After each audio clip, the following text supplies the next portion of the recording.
맞습니다. 젊은 사람들이 성형외과 같은 데 많이 찾았잖아요. 근데 요즘에는 나이 드신 분들도 그렇게 중년 이상들이 많이 찾는다고 그러는데 실제로 그렇습니까? 나이가 좀 드셔서도 다시 생활이 많으시지 않습니까? 생활 활동이 많으시니까 성형외과를 많이 오시게 되고요. 요즘 오시는 분들은 옛날처럼 이렇게 성형 많이 변하는 것보다는 자연스럽게 계속 생활을 유지하시면서 자연스럽게 젊어 보이는 걸 원하시는 경우가 되게 많은 것 같습니다. 자녀분들이 성형외과에 부모님을 모시고 가는 경우가 있다는 얘기 들었어요. 네, 맞습니다. 이제 사실은 부모님 손잡고 가시는 경우 굉장히 많고요. 부모님이 건강하게 사시는 게 굉장히 좋습니다. 사실 저도 저희 어머님 수술도 해드리게 되고. 네. 오, 효자시다. 네. 성형수술에 지금 효자예요? 아, 그래요? 아니, 어머님이 저한테 이제 해달라고 그러셨는데, 저 어머니 좀 계세요. 계세요 그랬더니 어머님이 저한테 협박을 하시더라고요. 네.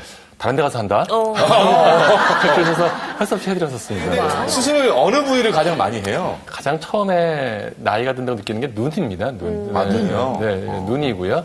눈 주위는 이제 피부가 얇기 때문에 금방 그 노화 현상이 나타나고요. 또 눈이 이렇게 쳐지게 되면 눈이 작아져 보이게 돼요.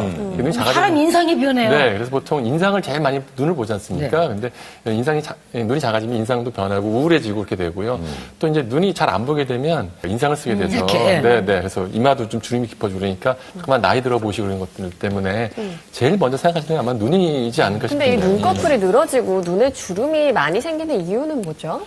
사실은 어떻게 되면 이제 두 가지입니다. 하나는 피부 자체가 이제 늘어지는 것도 있고요. 또 하나는 근육 자체가 늘어지는 경우가 많은데요. 되게 이제 40대가 넘어가고 나면 근육 자체가 늘어집니다. 그래서 아무리 눈을 뜨시려고 해도 눈을 안 떠지고요. 이마를 이렇게 하면 근육을 쓰게 돼요. 그래서 이제 보통 거울을 보시고요. 한번 이렇게 보시면서 여기 눈썹을 이렇게 잡으세요. 눈썹을 이렇게 잡으시고 눈을 한번 떠보십시오. 이렇게 눈을 떠보시는데 여기 잡고요. 네, 이게 잘 떠주시면 이거는 눈 근육이 문제가 없는 거예요. 상안검 수술도 네. 말씀하셨는데 네. 수술 방법도 여러 가지가 있을 것 네. 같아요. 그러니까 아까 말씀드렸듯이 이 자체 근육 자체가 늘어진 경우에는 그 근육이나 피부를 좀 절제해주는 수술이 필요하고요. 이마로부터 내려온 경우에는 위에서부터 그러니까 상안검 거상술을 해주는 게 필요하죠. 그런 경우에는 보통 어떻게 설명드리냐면 옷이 긴데 이거를 너무 긴 경우에는 소매를 이렇게 걷는 경우가 있고 네. 이게 이제 보통 이제 상안검 성형술이죠. 보통 네네. 눈 절제 잘 해주는 거. 네. 그다음에 여기서부터 어깨서부터 걷어서 이렇게 올리는 방법이 있겠죠. 이렇게. 이렇게 걷으면 올라올 테니까. 네, 소매만 줄이는 거는 쌉니다. 어깨에서 줄이는 건 굉장히 비싸요. 아니 여기서 줄이면 갑툭 같을 것 같아요. 쌍꺼풀 안 해도 되니까. 근데 이제 차이점은 뭐냐면 네. 소매를 걷으면 소매는 보이니까 네. 이제 눈 성형술도 보면은 이제 쌍꺼풀이 생기게 되는 그런 문제가 있고요. 네. 원래 없었는 분들도 쌍꺼풀이 생기게 되는 경우고요. 그다음에 이제 소매를 걷게 되면 그 흉터가 없으니까 쌍꺼풀이 생기지 않게 되는 거예요. 그럼 이게 저같이 이렇게 수술을 무서워하는 사람은 여기 이렇게 눈이 늘어진 거를 어떻게 하는 시술로 가면 좀 방법이 없나요?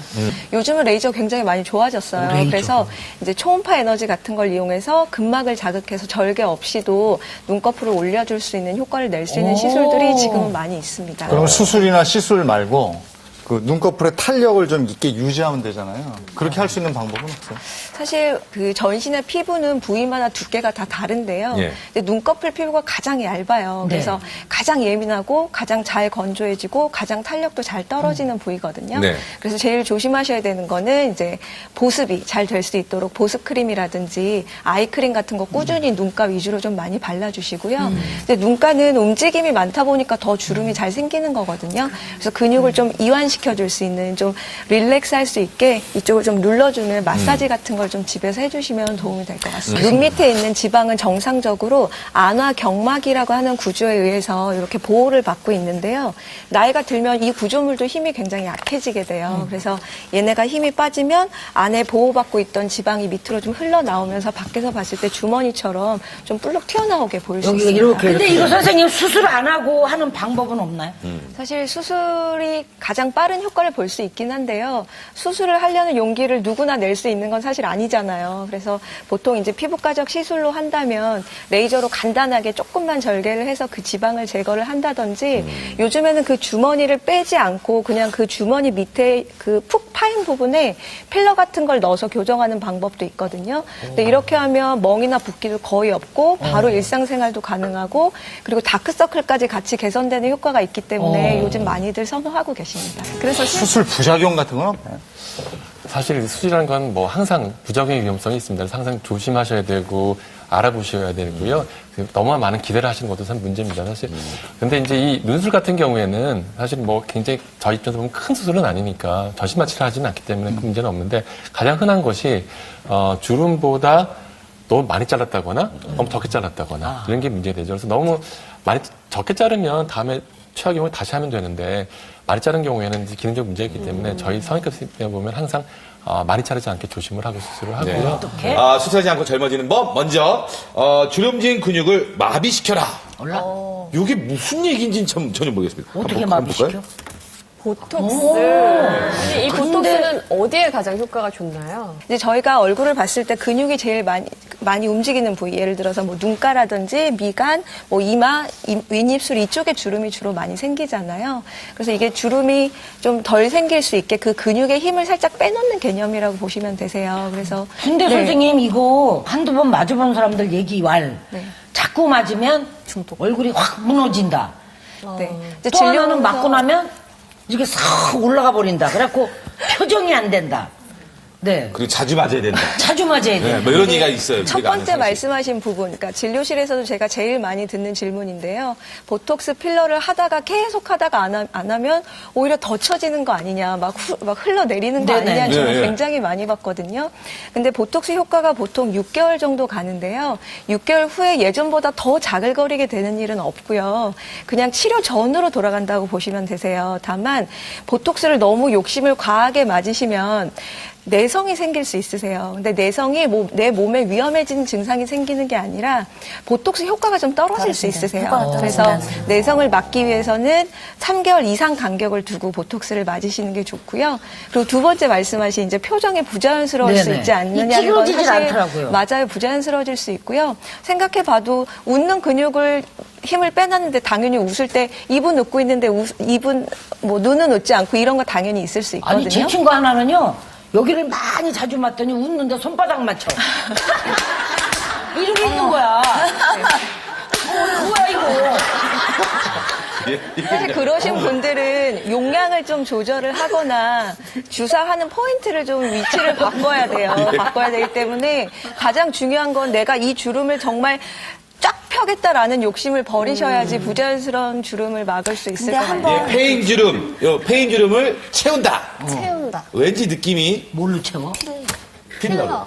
필러? 그 이렇게 꺼져 있는 부분이 있어요. 되게 이제 처음 눈 다음에 생기는 곳이 보통 팔자주름 얘기를 여기, 많이 여기 턱 꺼지고, 얘기하시거든요. 눈 꺼지고. 그래서 네 팔자주름이 이렇게 생기면 이제 나이 들어 보이니까 그 필러 같은 것은 팔자주름이나 꺼진 부분에 하시면 효과가 제일 좋다고 생각할 수 있어요. 그래, 그거는 영구히 채웁니까? 그런데 이것도 자기 생체 조직이기 때문에 결국 다 흡수됩니다. 그래서 보통 한 6개월에서 1년 정도 가고요. 올해 한 2년 이상 되는 필러도 좀 있습니다. 다음은요? 푹 꺼진 피부를 빵빵하게. 이건 또 뭔 뭐 얘기예요? 바람 집어넣나? 자가지방 이식. 자가지방 이식. 이것도 뭐예요? 자기 피부를 직접 하는 것은 자가지방이시라고 합니다. 대개 보면 복부나 허벅지에서는 자기 지방을 빼서 자기 얼굴에다 주사를 하게 됩니다. 굉장히 비교적 일이 간단하긴 한데 또 필러에 대한 장점은 뭐냐면 이것은 이제 영구적이라는 거죠. 자기 조직이니까 영구적으로 자기에 남아있게 되고요. 보통은 시간이 지나도 50%에서 70% 정도가 자기 몸에 계속 남아있는 그런 좀 이렇게 젊어지는 방법이 되겠습니다. 자, 처진 얼굴을 끌어올려라. 그래 이거밖에 없다니까. 방금부터 이거 하셨잖아요. 이게 매일같이 이거 만져. 어떻게 끌어올리느냐 이거죠. 여기다 이렇게 해서 실로 메고 다니든지. 실 리프팅. 리프팅 이런 게 있네요. 이렇게 중력 방향으로 떨어진 피부는 사실 보톡스나 필러로 완전히 회복시키긴 좀 어려워서요. 그런 경우에는 뭐 리프팅 레이저라든지 실리프팅을 같이 하시는 경우가 있습니다. 그렇게 되면 이제 녹는 실, PDO라는 특수실을 넣어주면 그 실이 이제 콜라겐 재생을 자극함으로써 전체적인 얼굴선의 탄력이라든지 이런 군살을 제거해서 좀 V라인을 만들어주는 효과가 있습니다. 흉터는 안 남나요? 이게 특별히 절개를 하고 실을 넣어주는 게 아니고요. 정말 가는 바늘 안에 들어있는 실을 넣어주는 개념이기 때문에 뭐 멍만 조금 드시는 분들 있고 흉터가 남거나 그러진 않고요. 일상생활에 붓기도 뭐 하루 이틀 정도 붓기 살짝 빠지면 하실 수 있고 네, 그렇게 큰 시술이거나 뭐 불편함이 많이 따르는 시술은 아니라고 보셔도 됩니다. 근데 수술, 시술 말고 그 전에 그 주름 좀 예방할 수 있는 방법 없어요? 사실 이미 주름이 생긴 후에 시술을 하는 것도 좋고 수술을 하시는 것도 좋은데 가장 중요한 건 예방하는 거겠죠. 그래서 제일 중요한 포인트는 자외선 차단입니다. 노화를 가장 빨리 가속화시키는 원인이 자외선이기 때문에 정말 해 쨍쨍한 날 야외 활동할 때만 바른다는 선입견을 제발 버리시고 집에 계실 때도 바르시고 겨울에도 바르시고 비 오는 날도 바르시고 목까지 챙겨서 바르시고 눈가에 꼼꼼히 바르시고 이 정도만 지키셔도 정말 시술 없이 건강한 눈매 유지하시면서 하실 수 있거든요. 오늘도 기분 좋은 날 되십시오. 고맙습니다. 고맙습니다.